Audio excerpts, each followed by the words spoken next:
Hey there, ladies and gentlemen, boys and girls, Gothamites of all ages. We are the Arkham Sessions, brought to you by Comics Alliance. I, of course, am Brian Ward, and as always, I am joined by the psychologists to the superheroes, the superheroines, the supervillains, and maybe even the super sidekicks, Dr. Andrea Letamendi. Hi there. Hi there. That's a lot of people to cover. That's a lot of people to cover. You're a very busy person. And then you still make time for an hour every week to talk to us. Well, it's very important. Yeah.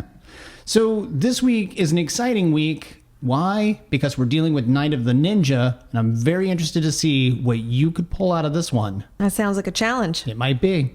But first, I want to bring up a couple of things that we've got going on. Last week, you put together a fantastic article over at Comics Alliance, and it was an observation of like a national or international suicide prevention. Talk a little bit about that. That's right. September 8th through 14th was National Suicide Prevention Week. Now, globally, this is also a recognized event in that we are just trying to build awareness and educate people about suicide prevention. So I wrote up an article for Comics Alliance describing very common myths about suicide, some common risks related to suicide, and some voices and stories from people in the creative community sharing their experiences around really their personal experiences around suicide. And that includes the voices of both loss and attempt survivors. Right. Yeah. If you know someone who has dealt with depression and maybe contemplated suicide, or you yourself, or maybe you don't know anyone, I still highly recommend checking this article out, because it's certainly something that everyone should know. They should definitely have something like this right there at their fingertips they can go check out. So go check that out over at Comics Alliance. Drea, we also had a couple of really great emails come in this week. One of the emails we actually had come in last week, but we didn't get an opportunity to cover it in last week's episode. So I did want to make sure we brought that up. And it might actually come full circle a little bit with your personal history, and we will discuss why in a minute. But first, I just want to read this. It is from Caleb, and Caleb says, "First, let me say that I am a huge, huge fan of your podcast. I am a devoted disciple of the Dark Knight, and the discussion about him interests me in any form. But your show elevates the podcast genre to a whole new level." Thank you, Caleb. Not only is your show entertaining, it is also extremely informative and educational. I feel like I'm getting an extra class at school for free just by listening to your episodes every week. That's wow. Yeah, I'm very pleased with this email so far. He says, "I have just started my first year in university, and because of how interesting I find your show to be, I have chosen to fill the general education requirements of my degree with psychology courses. Specifically, I have enrolled in the courses that are prerequisites for a senior level course that is all about the study of mental illness and personality disorder, a subject that your show made me interested in. And I feel like I have a leg up on fellow students because of everything I have learned from your podcast. On my first day of class, my professor mentioned the DSM, and I felt excited that I actually knew what he was talking about before he explained its relevance to the class. That is absolutely fantastic to hear. And Andrea, this definitely comes full circle for you a little bit. We've mentioned before that Batman the Animated Series was a gateway for you.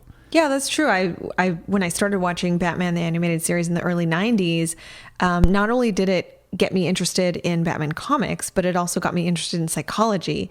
And I really tie in my I guess my respect and my passion about psychology back to those origins. Yeah. And so, and I always say, regarding this show that even if just one person learns something about psychological science from listening to an episode or two, that's great. That means that what we do is of value. And this just takes it a huge step further to hear that someone would be interested in studying psychology.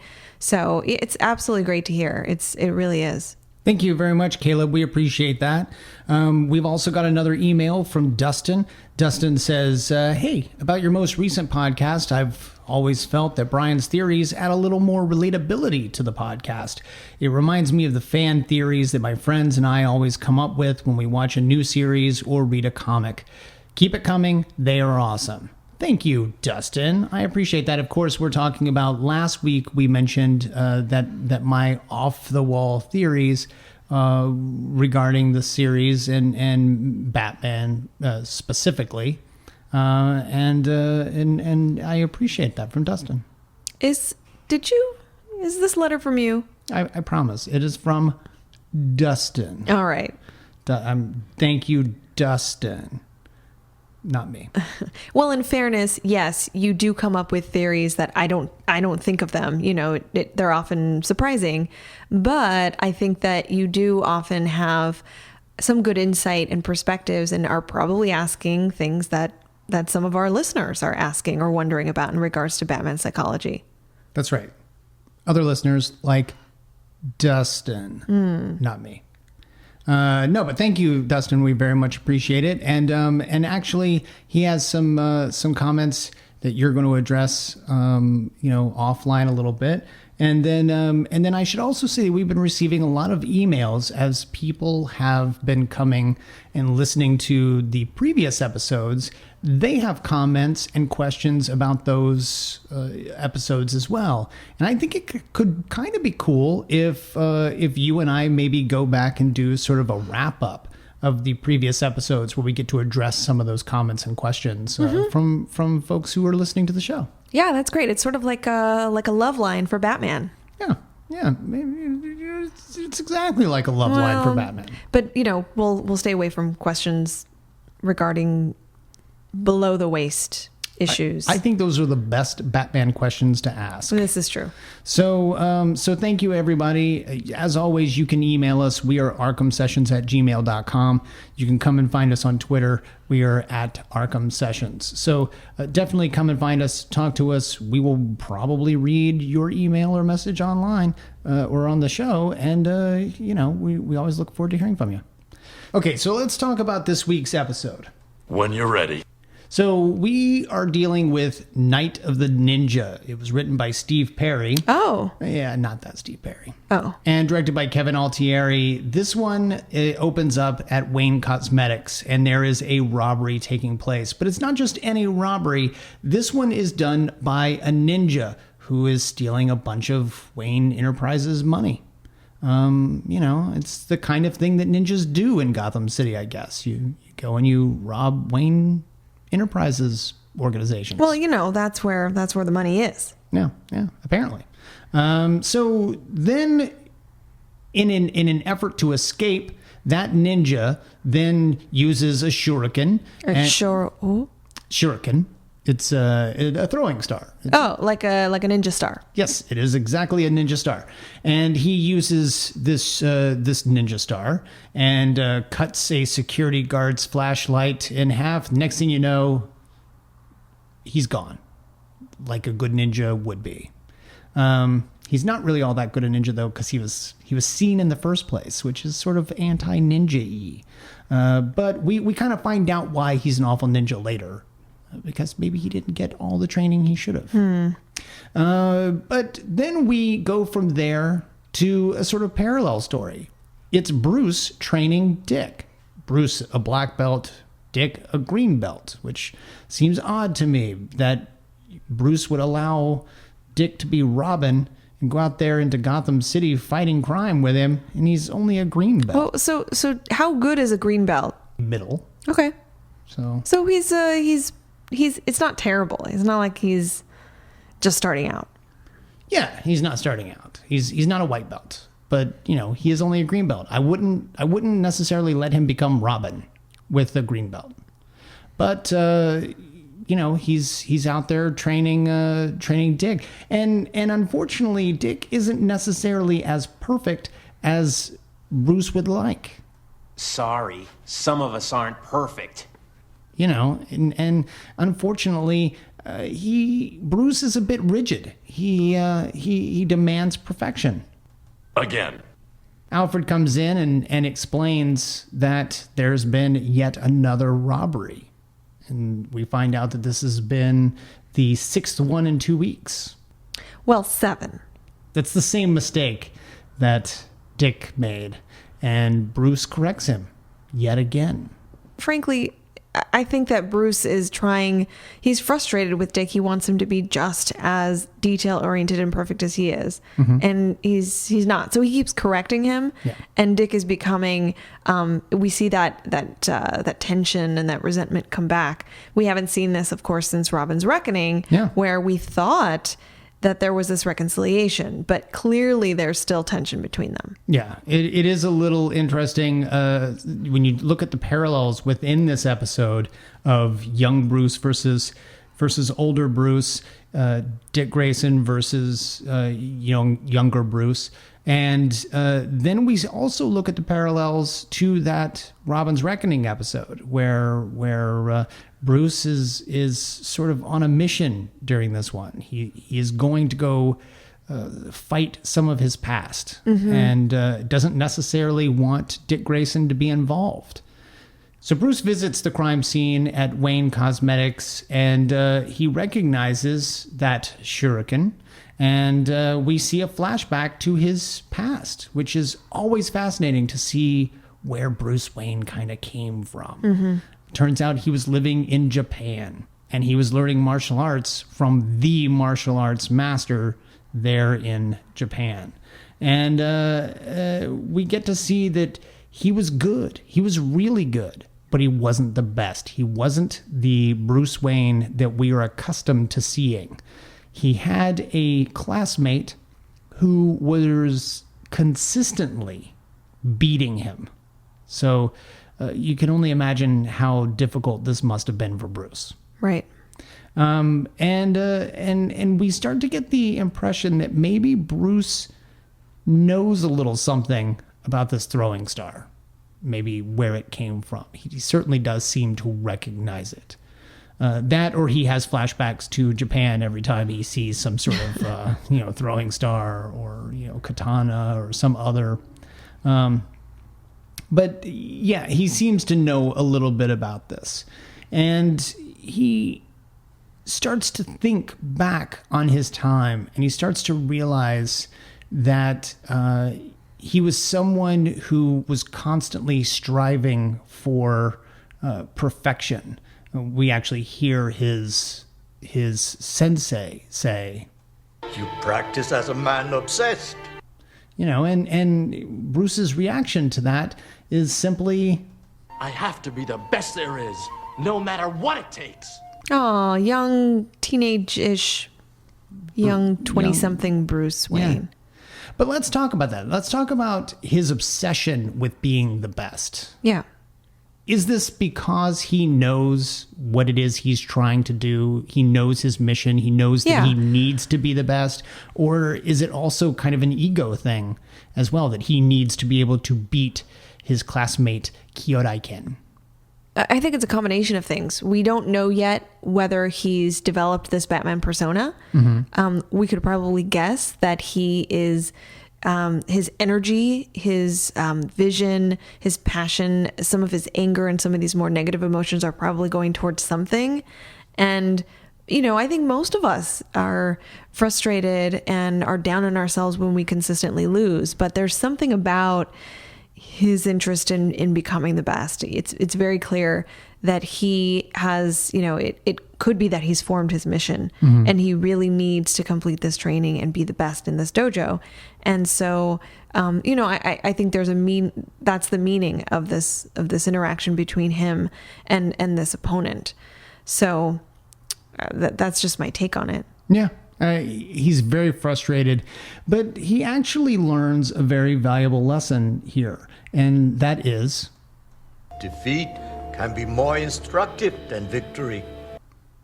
What? Yeah, apparently you can learn from failure. No, you can't. Okay, so clearly this is a very wise thing to say, and it's very true that you can't really be the best until you know what it's like to lose and feel, have those experiences. that's kind of what resiliency is, right? Remember, we've talked about resiliency before. Yeah.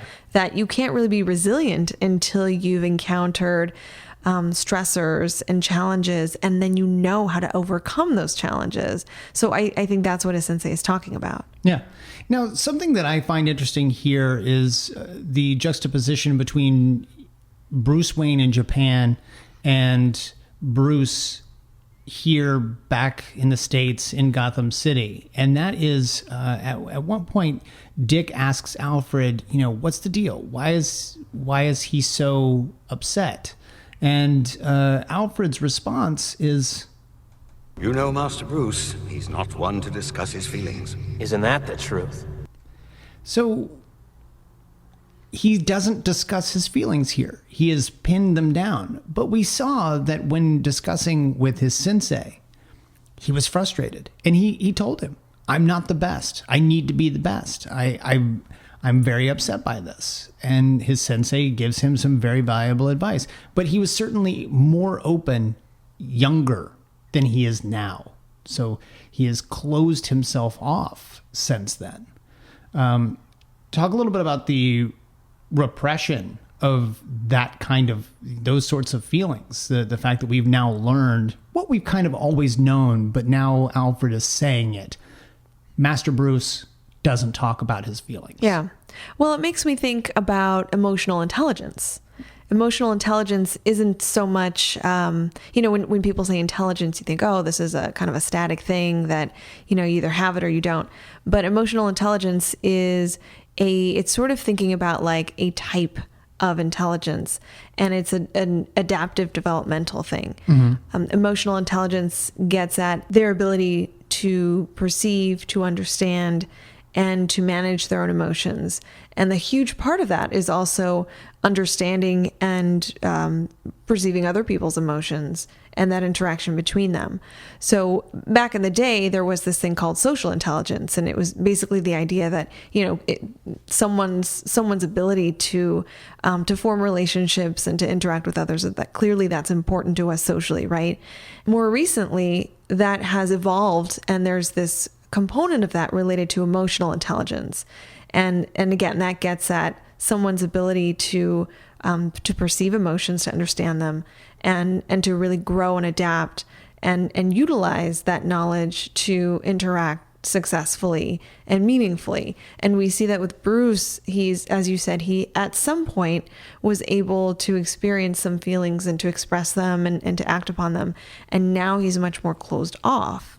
But those feelings were of sort of self-disgust, of disappointment, of angst in some way. Negative feelings. Then you've got Dick, conversely, who is very expressive with his emotions, whether they're good or bad. You go all the way back to Christmas with the Joker. Very much wanted to be a part of a family situation and environment, and wanted to share some sort of pleasurable experience with Bruce and Alfred.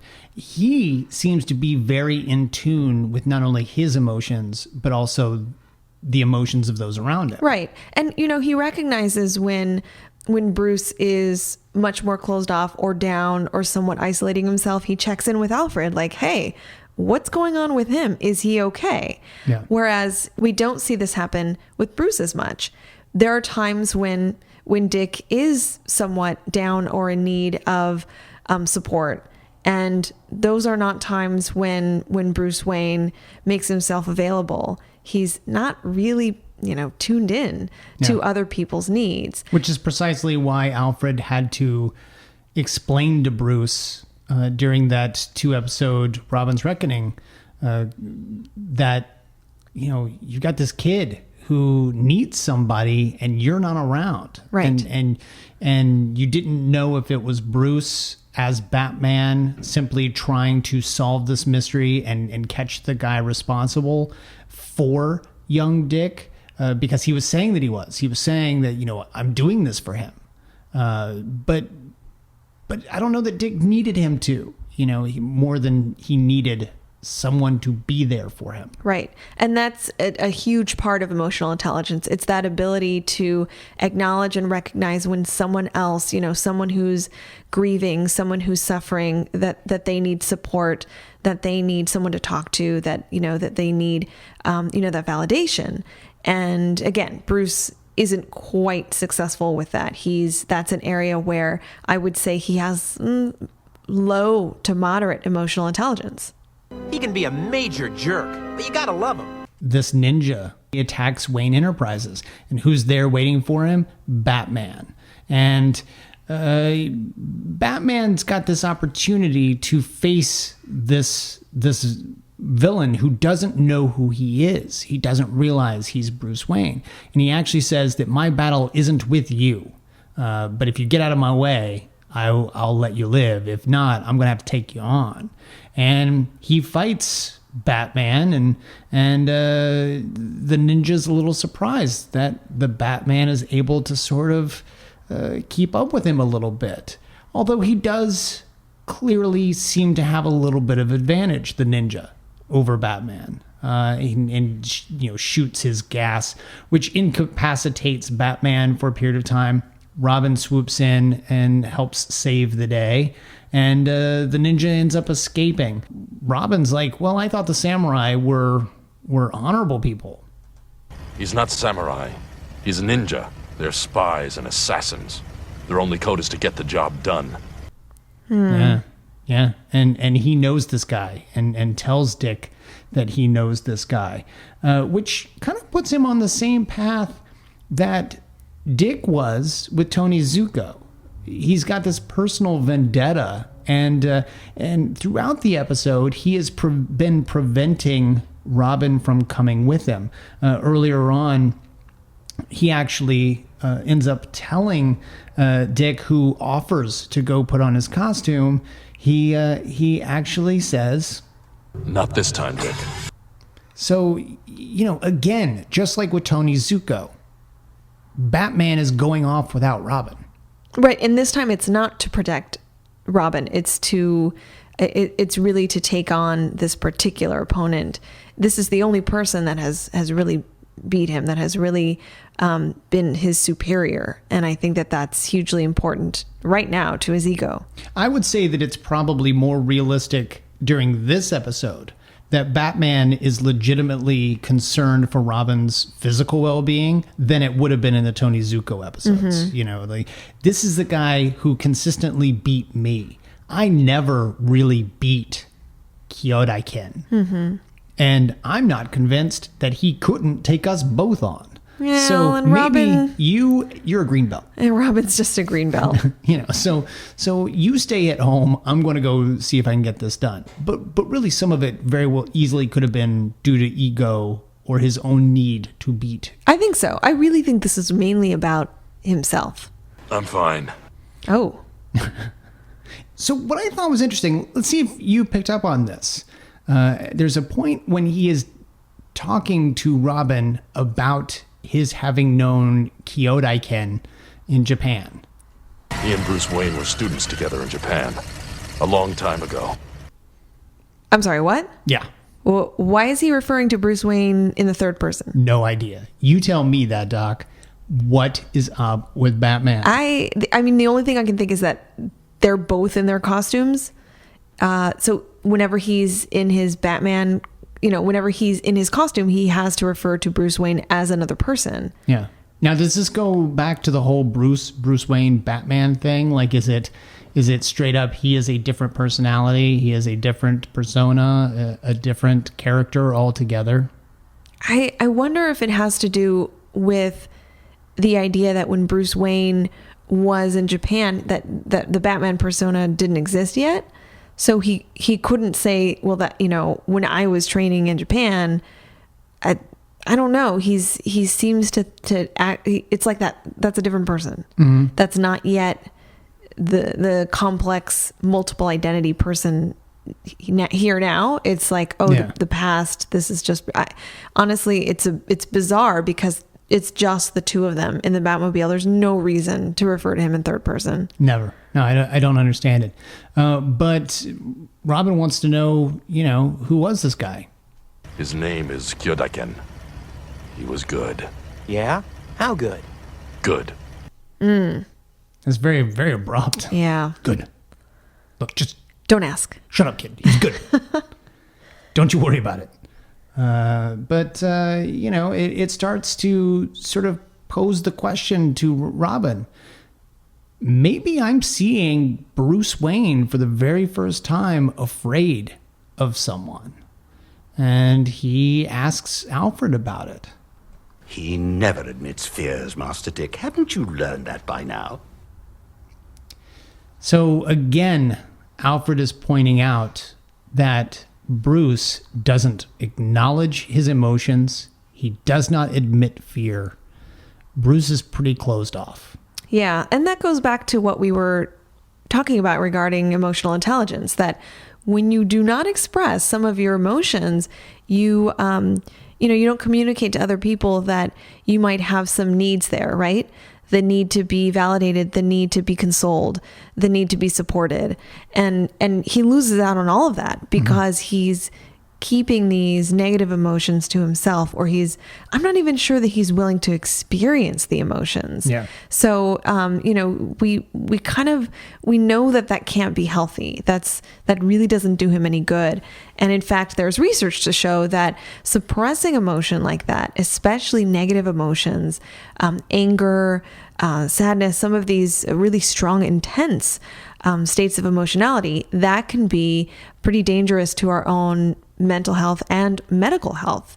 I'm referring to some really popular studies that looked at the linkage between persons who were suppressing emotions and higher levels of medical illnesses, high blood pressure, even cancer. Right. So, and those relationships, I should say that, there are a lot of studies that show this, but those relationships are correlations, right? So when I say correlation, I mean, there's that connection there, but we don't know what came first. Gotcha. Oftentimes we don't know if there was let's say a medical health issue, and that led to suppression of emotion. So, nonetheless, there is that relationship there, and it could lead to an understanding that it's an unhealthy, that suppression of emotions is an unhealthy way of coping.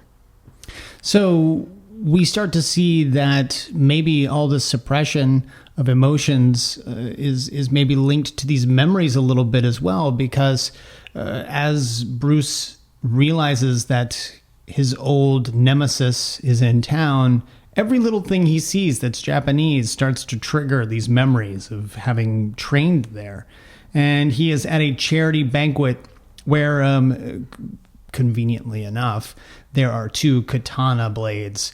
They're in a glass case, and he looks down at it and remembers an experience. We've seen this story before. Snake Eyes walks in, catches Storm Shadow. What?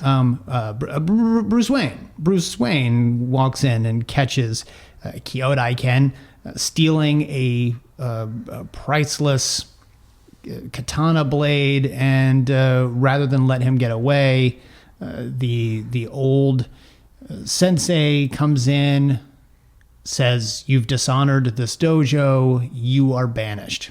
So as a result of Bruce being there and witnessing it and getting him in trouble, Kyodai Ken is no longer allowed to train there, which might be why he's not a very good ninja.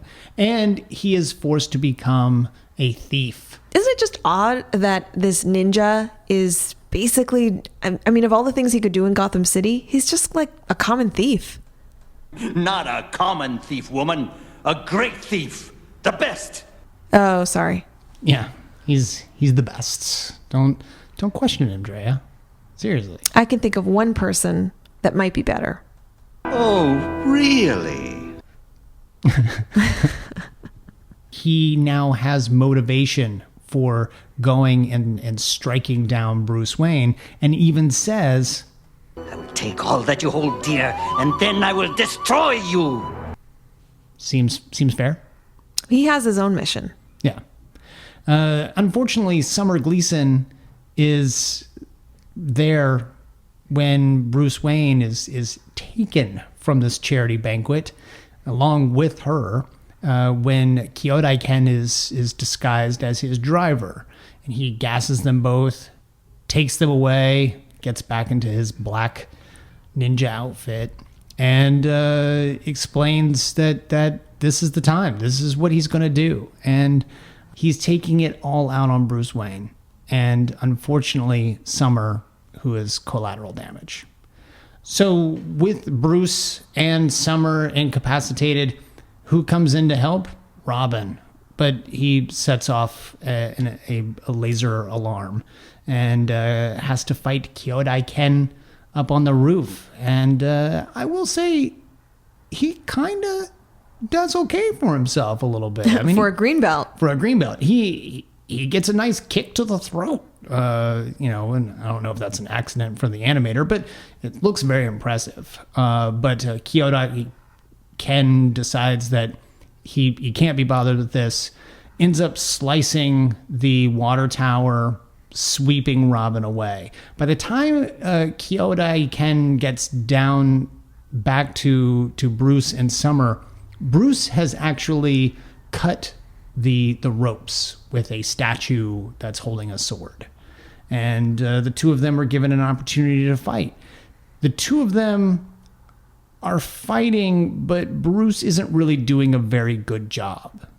He's kind of getting pummeled. Well, but Summer Gleason is there witnessing this. Yeah. So in some way, he can't really be fighting to 100% because she'll wonder why he's such a good fighter.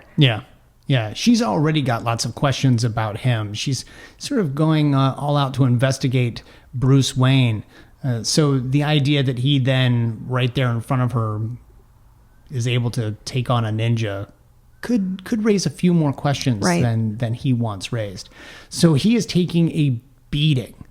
Luckily for him, Robin comes in and throws a batarang or something, and Summer then finds herself under carpet where she can't see the fight happening, and apparently can't hear the fight happening either, because there's a lot of conversation that takes place between Kyodai Ken and Bruce that acknowledges that Kyodai knows exactly who he is. Mm-hmm. And it's not a coincidence that I've attacked Bruce Wayne's enterprises.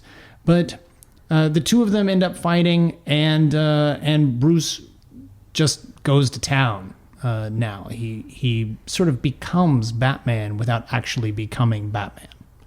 And he owes it all to Robin. Unfortunately, Kyodai Ken gets away. He jumps out the window and goes into a reservoir, and that's the last we see of him in this episode. But for the very first time, Bruce acknowledges that he couldn't have done it without Robin having been there. Very similar to the way Robin acknowledges that it's a good thing Batman was there during Robin's Reckoning Part 2, I think. So let's talk about where these two are at this point, at the end of this episode. We've seen them kind of make up once before. Are they back to where they were then? Like, can we expect this to be an ongoing struggle going forward? I think so. I think certainly we have to see their relationship as one that adapts, and the parallel or the narrative of Bruce training Dick is really important, right? We see it in the form of karate and in other ways that they're fighting together and they're practicing. But I think essentially we're reminded, right, that Bruce is his caretaker, he's his mentor, and he's trying to teach him very important lessons. Meanwhile, Dick, as he develops into his own, he has his own individual personality and psychology and his own mission.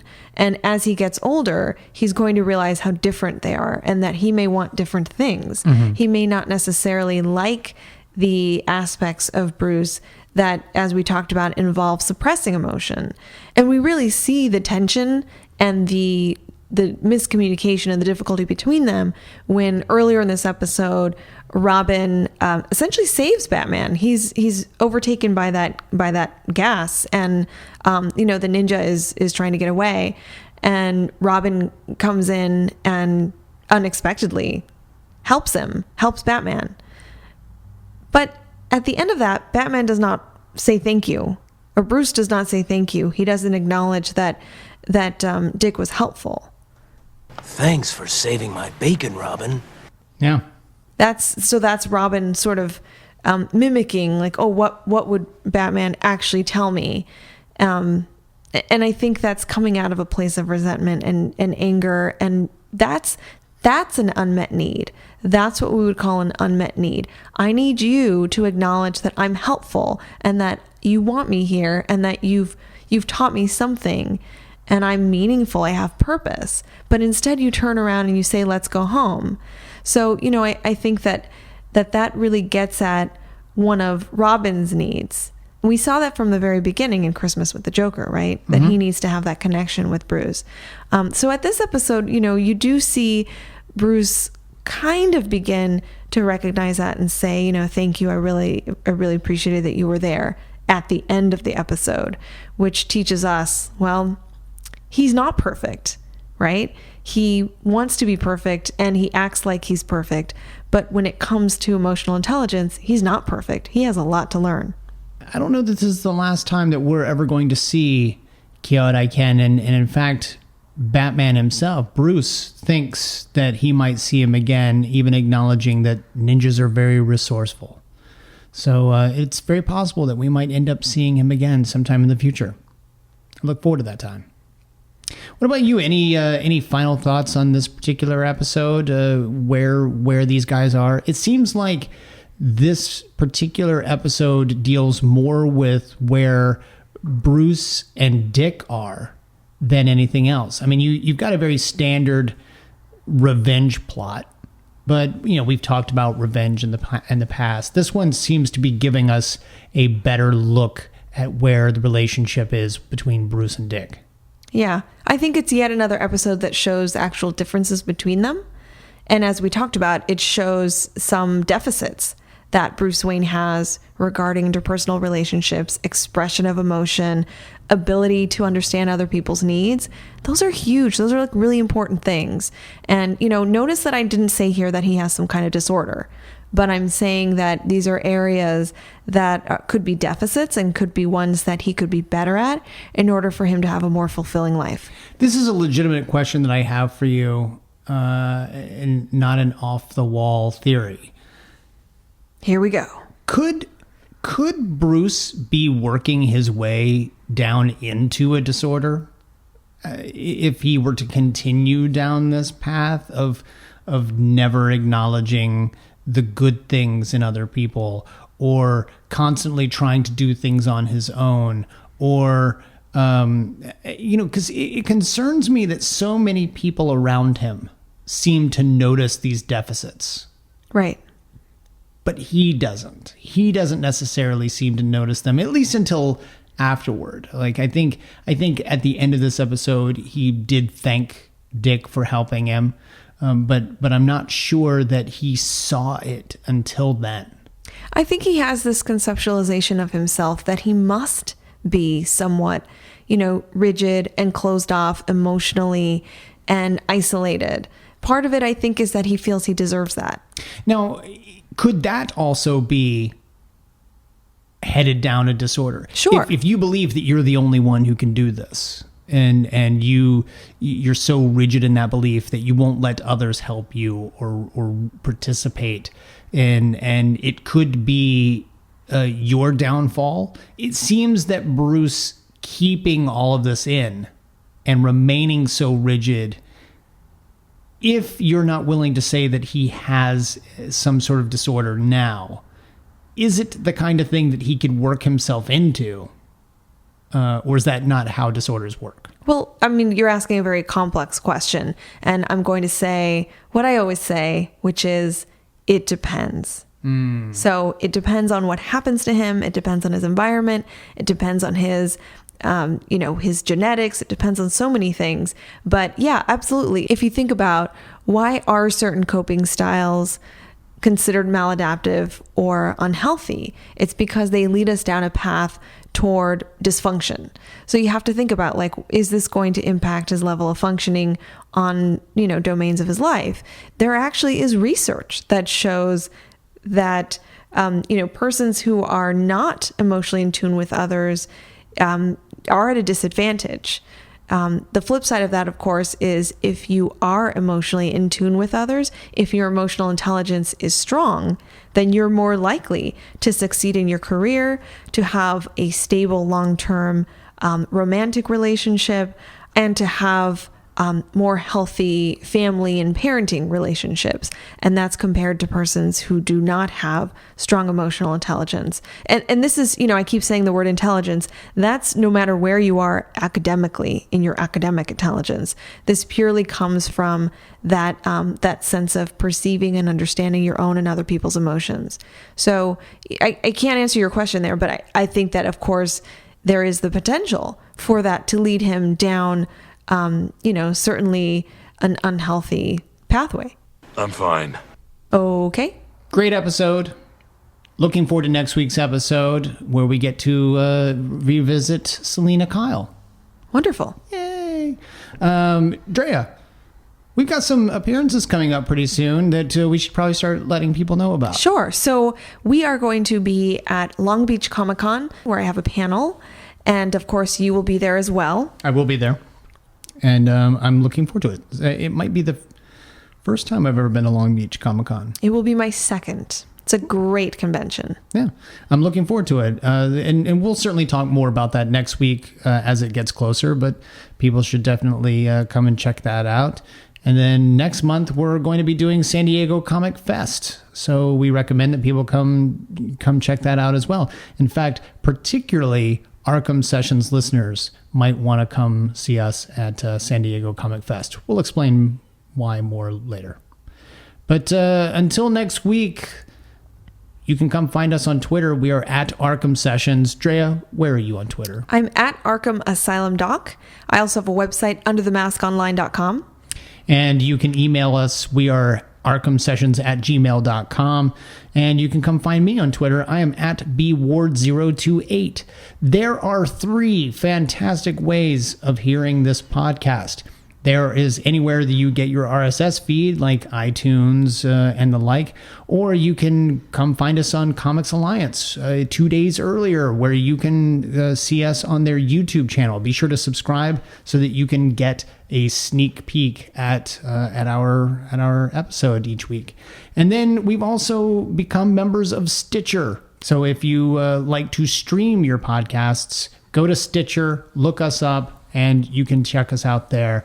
It's just like radio. I've been using it pretty religiously over the last week for various podcasts. So I've been enjoying it. Yeah. Lots of fun. And we look forward to even more next week. Until then, I'm Brian Ward. I'm Dr. Andrea Letamendi. And we are the Arkham Sessions.